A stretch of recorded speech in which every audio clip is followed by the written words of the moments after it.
El 7 y el 8 de diciembre, recordamos a Santa Narcisa de Jesús Martillo Morán, llamada cariñosamente como la Violeta de Novol. Una joven y bella santa de mediados del siglo XIX, que se la presenta como la gran penitente ecuatoriana a causa de que supo valorar la importancia de la dirección espiritual para su vida de perfección. Esta chica que fue iluminada en las sendas del camino de perfección espiritual por Santa Mariana de Jesús, a la cual la consideró como su modelo de vida a seguir, en cuanto a la penitencia y a la oración. En vida, tuvo la compañía y la amistad de la también juvenil beata, Mercedes de Jesús Molina y Ayala. La vida de Narcisa, se puede resumir en que trabajó incansablemente para poder subsistir y ayudar al prójimo. Pero también, que supo mantenerse firme en su camino, usando como armas espirituales, a la oración y la penitencia, para poder así alcanzar importantes grados de crecimiento espiritual. Narcisa, fue una enamorada del Cristo crucificado. Ella, sin ser una religiosa profesa, ofrendó a temprana edad su virginidad a Jesús, por lo que hizo todos sus esfuerzos humanos para ser digna de ser una esposa de Jesucristo crucificado. Al punto que ella quiso reproducir en su cuerpo los tormentos del Señor en su pasión para ser una imagen de Jesús. Su último director espiritual, don Manuel Medina, que actuó como testigo de la causa original de la santa, escribió lo siguiente de ella. Sus mortificaciones fueron muy rígidas, guardaba entre sus ropas un cilicio que la apretaba. Pero esto mismo lo complementaba con 8 horas de intensa y meditada oración diaria, llevaba constantemente en su cuerpo la crucifixión del Salvador por los intensos dolores que experimentaba. Todas las noches oraba 4 horas, coronada de espinas que le penetraban sus sienes. Dormía en el suelo sobre una rústica y mal hecha esterilla que la dañaba más de lo que la dejaba descansar. En 1868, escuchó, si quieres ser santa vete a Lima. E inmediatamente se trasladó a la capital del Perú, para continuar su crecimiento espiritual, bajo la dirección espiritual del sacerdote franciscano Pedro Gual, quien poco después partió a Roma. Por esto tuvo que comenzar a dirigirse por el padre Manuel Medina. De estos sacerdotes proviene la mayoría de los escritos que se tienen sobre ella. El segundo de estos padres, previendo un posible proceso de beatificación, hizo corroborar todos los testimonios acerca de la santa, con la firma de un notario público. En Lima, vivió en el convento del Patrocinio como huésped o pensionista, nunca como una religiosa, porque siempre fue una laica, debiendo ganarse el sustento con las labores de maestra de catequesis. Durante este tiempo se sintió muy cercana a Santa Rosa de Lima, a la cual acudía a visitar en el templo de Santo Domingo de Lima. Recordando que Santa Rosa, fue poco anterior que Marianita de Jesús en los principios del siglo XVII. Pero ambas fueron maestras en la oración, el silencio, y la penitencia para obtener los favores del cielo por el bien del prójimo, y de las almas penitentes. En vida se transformó en una visionaria y en una vidente, adelantando muchos sucesos a diferentes personas humildes que la conocieron en vida. Dentro de sus experiencias místicas, Narcisa nos cuenta que el Señor Jesús se le aparecía casi todos los días para consolarla con su presencia y que algunas veces, la humilde penitente de Novol fue arrebatada al cielo. Un día después de un retiro extraordinario, la sierva de Dios cae en éxtasis y apareciéndole Jesucristo, se sacó el corazón con las manos de la cavidad del pecho y se lo dio a besar, diciéndole que jamás había concedido igual gracia a ningún alma. En septiembre de 1869, con tan solo 37 años de edad, se enfermó muy repentinamente. En los postreros momentos de su vida los dolores de su enfermedad se hicieron muy intensos, pero ella los soportó valientemente sin casi emitir queja al respecto, abandonándose a la voluntad de Dios y ofreciéndose como víctima reparatoria por la conversión de los pecadores. El día 24 de septiembre, fiesta de Nuestra Señora de las Mercedes, Narcisa vive un arrebatamiento espiritual al cielo, al ser solicitada por nuestro Señor y la Santísima Virgen que pide misericordia y bondades celestiales. Narcisa, rogó como siempre solía hacer por su prójimo, rogando que la sacasen pronto de la vida para gozar en la eternidad. Su amor a la Virgen María encausó que su última actividad en vida fuera un tiempo de preparación para la fiesta de la Inmaculada Concepción. Falleciendo en las primeras horas del día 8 de diciembre, luego de haber comulgado.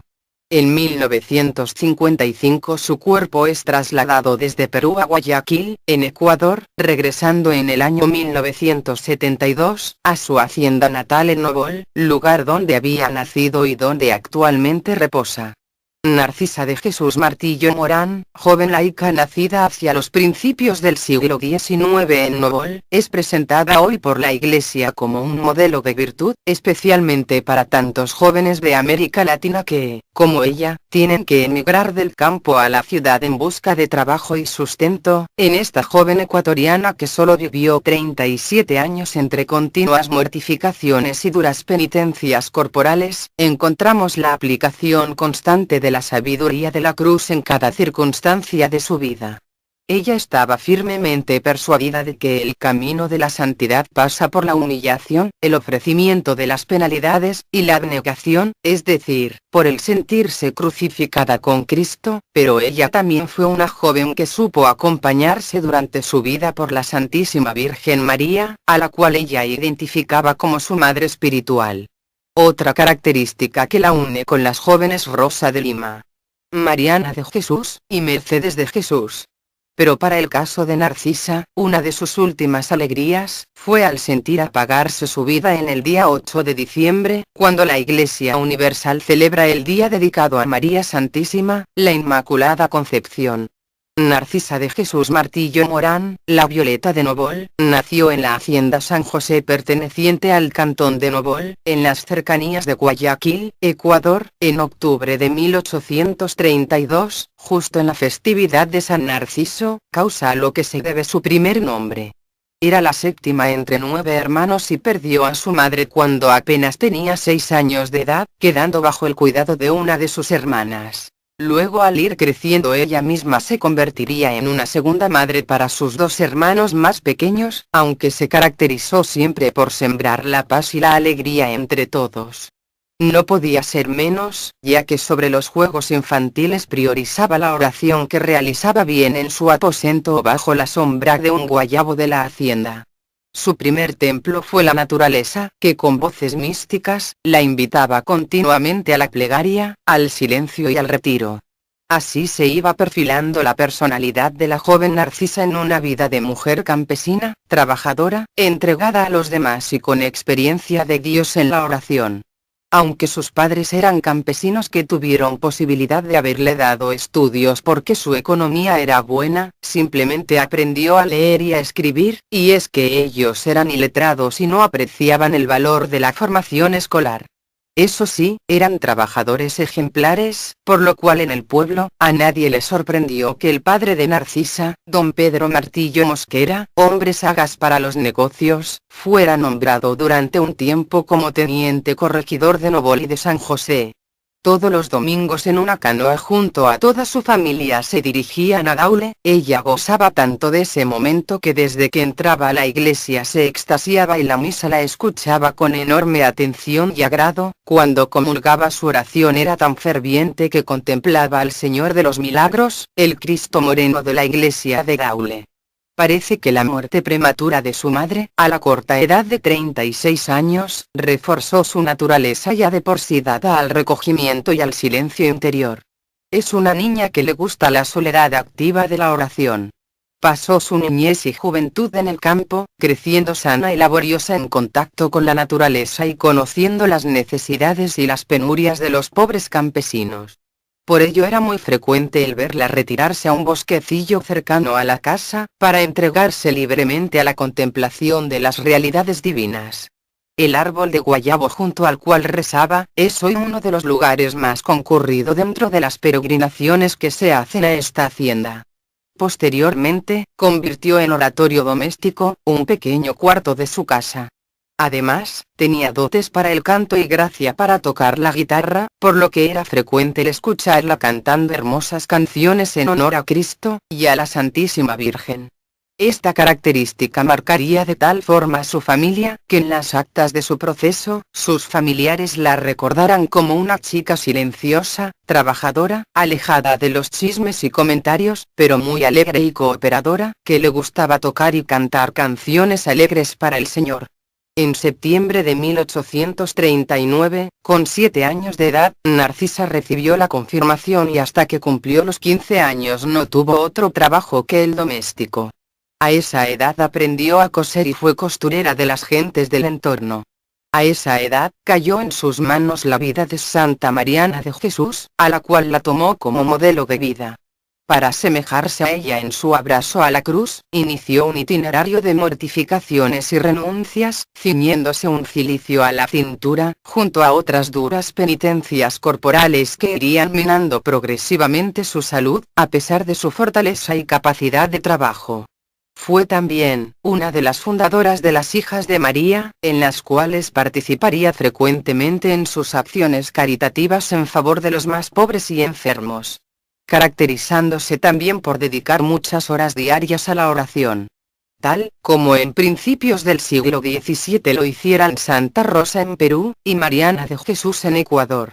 Narcisa también se destacó durante toda su vida por su amor a la Eucaristía y su devoción por la Virgen María. De la misma forma, destinó para ese efecto, un recinto dentro de su hogar convirtiéndolo en una especie de oratorio. Y ante una imagen del niño Jesús se pasaba horas y horas rezando. Cuando le preguntaban con quién conversaba, ella respondía: con él, mientras guardaba en su corazón los sobrenaturales coloquios que mantenía. Era devotísima del Santísimo Sacramento del altar, del Sagrado Corazón de Jesús y de la Virgen, a la que ella la llamaba como Madre de todas las misericordias. Durante su vida, sus libros de cabecera fueron las Sagradas Escrituras, las vidas de Santa Marianita de Jesús, y de Santa Rosa de Lima. También leía el Ejercicio de la Perfección y Virtudes Cristianas. Todos los días oía misa y comulgaba en el sagrario. Narcisa se identificó durante casi toda su vida, con la vocación de víctima para la redención de los pecadores. Y por ellos, asumió un camino arduo de penitencia, para unirse más íntimamente a Cristo sufriente y ayudarle a la redención del mundo.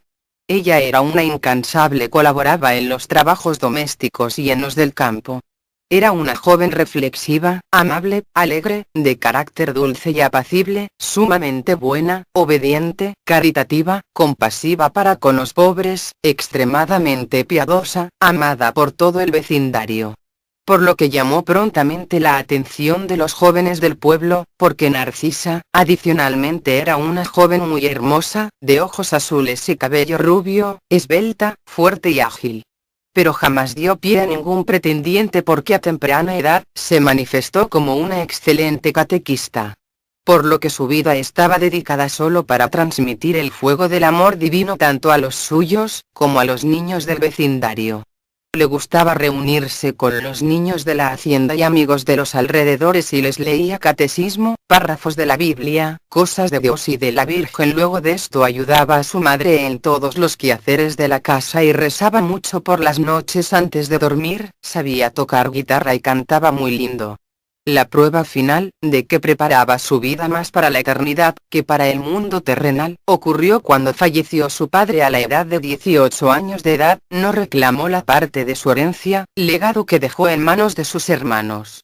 Sin dinero, no le quedaría ninguna otra opción que ser una pobre mujer humilde, sencilla, que vivía feliz, presentando un visible espíritu de pobreza. Su sustento lo obtenía enseñando religión a los niños de haciendas vecinas. Con 19 años de edad, en 1851, abandonó definitivamente su tierra natal de Novol para establecerse en Guayaquil. Y además de ejercer su único oficio, el de costurera, se ocupaba de atender a su sobrina Chepita Hernández, que se convertiría en otra testigo de las virtudes heroicas de Narcisa. El lugar donde moraban era un modesto par de piezas. Espiritualmente comenzó otra vía que ella consideraba esencial para la santificación, como es la dirección espiritual. El padre Luis de Tola y Avilés, que sería designado más tarde obispo de Portoviejo, fue su primer director. En la estancia que ocupaban junto a su sobrina Chepita, Narcisa comenzó a experimentar éxtasis y otros favores místicos, que se producían en presencia de su sobrina. Pero también fueron testigos otras muchas personas cuando estos arrobamientos le sobrevenían en misa, tras haber recibido la Sagrada Comunión. Por ese motivo su vida y conducta tan retraída frente al mundo, la comenzaron a poner en boca de la gente. En 1858, dejó el altillo para ocupar una nueva y minúscula habitación que había debajo de la escalera de la vivienda de otra conocida del pueblo, situada frente a la iglesia de San Francisco. Allí permaneció hasta 1860. Entretanto, en la Catedral de Guayaquil ejercía el apostolado con niños a los que impartía la catequesis, mientras visitaba a enfermos y moribundos, ocupándose de atender y cuidar a jóvenes sin hogar que moraban en la Casa de las Recogidas, vistiendo un hábito negro. Después del padre Tola tuvo a otros varios confesores. Para cuidar a uno de ellos, Monseñor Amadeo Millán, aquejado de tuberculosis, se trasladó a Cuenca, y cuando falleció regresó a Guayaquil. En esta labor se encontraba, cuando conoció a la beata Mercedes de Jesús Molina y Ayala, que era también hija espiritual de este mismo presbítero. Ambas muchachas sintonizaron también espiritualmente, que siguieron caminos muy parejos en cuanto a su espíritu de oración, sacrificio, penitencia y oblación por su pueblo. Ambas chicas vivieron la misma espiritualidad de la cual Mariana de Jesús es maestra y guía, y que consiste en la espiritualidad penitente y reparadora, intercediendo por las necesidades del pueblo al que las muchachas se esmeraban por socorrer. Juntas, enseñaban costura a las niñas huérfanas. Ambas, trabajaban con jovencitas abandonadas y refugiadas en la Casa de las Recogidas. Narcisa destacó especialmente como una misionera de la Iglesia Católica, utilizando como su principal herramienta el canto para la enseñanza del catecismo como medio de formación pedagógica. Al quedar Narcisa sin donde vivir, por obediencia de su confesor que le ordena se cambie de casa, esta a su vez, habla con Mercedes para que consiga de su hermana, la dueña de casa, un cuartito para su amiga y compañera. Y lo obtiene, precisamente, debajo de la escalera. De esta manera la célebre casa esquinera de la calle Caridad, será conocida en el Guayaquil antiguo, como la Casa de las Beatas, pues albergaba otra señorita beata, doña María de Jesús Caballero, muy dada a la virtud y fallecida en olor de santidad. Las tres eran muy queridas y respetadas en el vecindario. Todos conocían de sus vidas piadosas y austeras. Formarán una pequeña comunidad de oración y penitencia en su misma morada.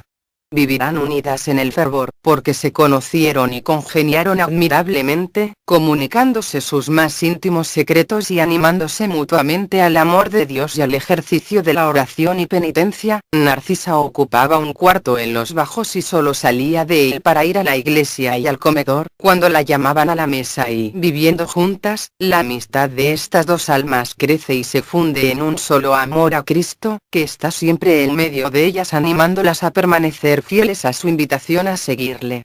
Narcisa decía que la verdadera amistad humana viene de Dios y a Dios regresa, fresca y ágil en la unidad. Solo el hombre radicado en Cristo es capaz de vivir plena y limpiamente la realidad humana de la amistad.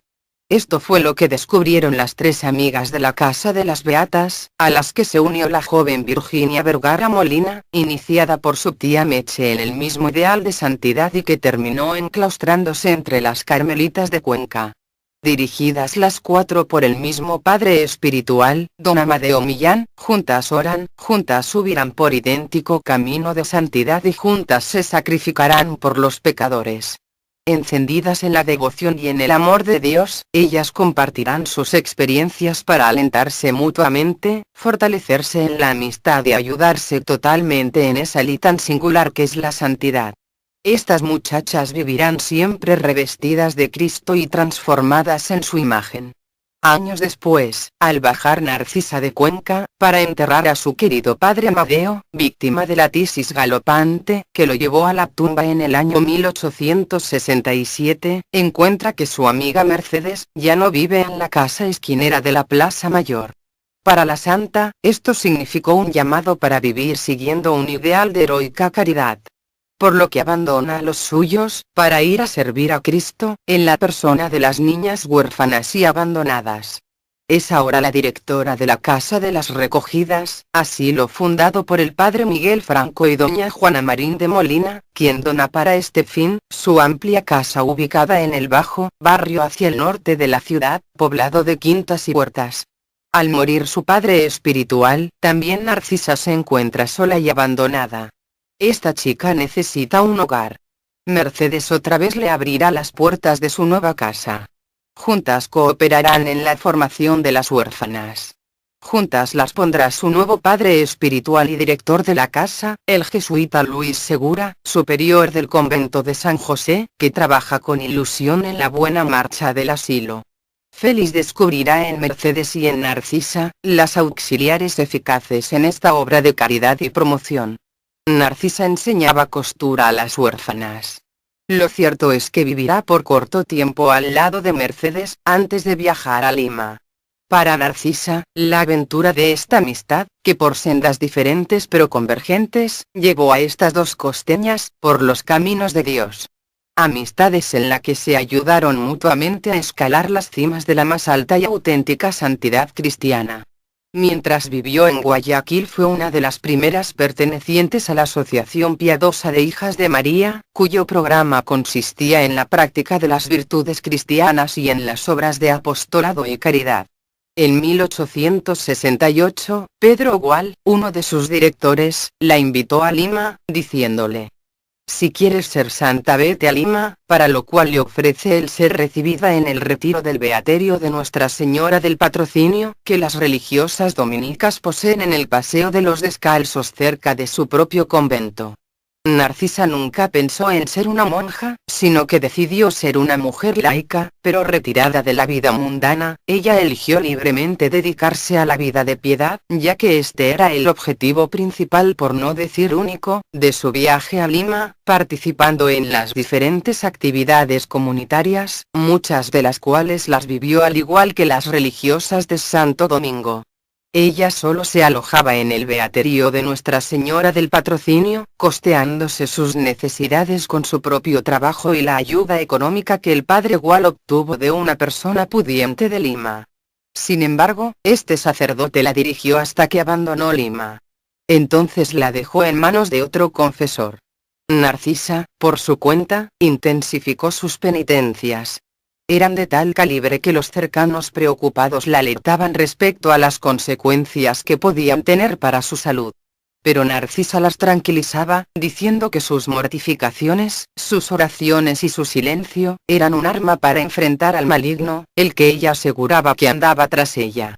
Pero, Narcisa decía también que ella no tenía más objetivo en su vida, que el conquistar la santidad, y si alguien le exponía sus temores respecto a los estragos que su conducta podía reportarle, respondía: «Para amar al Señor, en el amor y en el sufrimiento, es que he venido al mundo». En este periodo de su vida es cuando más se pudo observar en ella, frecuentes experiencias místicas y visionarias, que llegaban incluso al don de la profecía. Siempre estaba vestida humildemente, bajo sus ropas portaba cilicios que le causaban daño a su frágil cuerpo, pero Narcisa no daba tregua a los malos pensamientos porque tenía 8 horas de oración diaria y ella llevaba constantemente en su cuerpo la crucifixión del Salvador por los intensos dolores que experimentaba. Incluso, y adicionalmente, todas las noches practicaba 4 horas de oración coronada de espinas que le penetraban la cabeza colgada de una cruz sembrada de algunos clavos. Dormía en el suelo sobre una dura esterilla de bordes irregulares que le causaban más daño que lo que realmente la dejaba descansar. En esos tiempos, Narcisa, relata a sus directores espirituales, que el Señor Jesús se le aparecía casi todos los días para consolarla con su presencia, y que incluso algunas veces, la humilde penitente de Novol fue arrebatada al cielo. Un día después de un retiro extraordinario, la sierva de Dios cae en éxtasis y apareciéndole Jesucristo, se sacó el corazón con las manos de la cavidad del pecho y se lo dio a besar, diciéndole que jamás había concedido igual gracia a ningún alma. Fueron estos meses de retiro y contemplación, donde ella se entregó plenamente a orar. Cerca de 1 año y medio venía ya viviendo Narcisa en el beaterio de Nuestra Señora del Patrocinio en Lima, entregada completamente a Dios, cuando a mediados de septiembre de 1869 es víctima de potentes fiebres que fueron amainando su ya debilitada salud. Narcisa anticipa su próximo encuentro con su querido y deseado Jesús. El origen de esta enfermedad lo atribuye el capellán Medina a una gracia del Señor, pues ella siempre pedía acompañar en el sufrimiento al Señor, para bien de los enfermos, y de las almas del purgatorio. Una noche, se la escucha decir que muy pronto ella gozaría estando frente a la presencia de su amado Dios. El día 24 de septiembre, fiesta de Nuestra Señora de las Mercedes. Narcisa se ve arrebatada al cielo, solicitada por nuestro Señor, y la Santísima Virgen a quien la observa pidiendo gracias ante el Señor. En la visión, Narcisa cae de rodillas rogando como siempre solía hacer por su prójimo, pidiendo que la sacasen pronto de la vida para gozarles en la eternidad. Durante el año 1869, el último año de vida de la santa, contrajo una enfermedad que le ocasionaba dolores de lo más intensos e invalidantes, que muchas veces la dejaban postrada, con ataques febriles. Y así vivió, consumida en el amor divino, abrazada a la cruz para obtener la misericordia divina por los pecadores. Para mediados de año, su decadencia física fue aumentando, de tal manera que sus muchas actividades caritativas eran solo interrumpidas por los períodos de fuertes estados febriles. Poco pudieron hacer los remedios recetados por los médicos, pero continuó con su ritmo de vida normal, hasta finalizar el período de rezos dedicados a la Virgen María.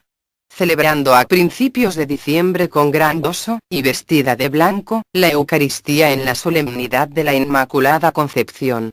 La noche del 7 de diciembre del año 1869, Narcisa rogó como siempre solía hacer por su prójimo, y que la sacasen pronto de la vida para poder gozar en la eternidad.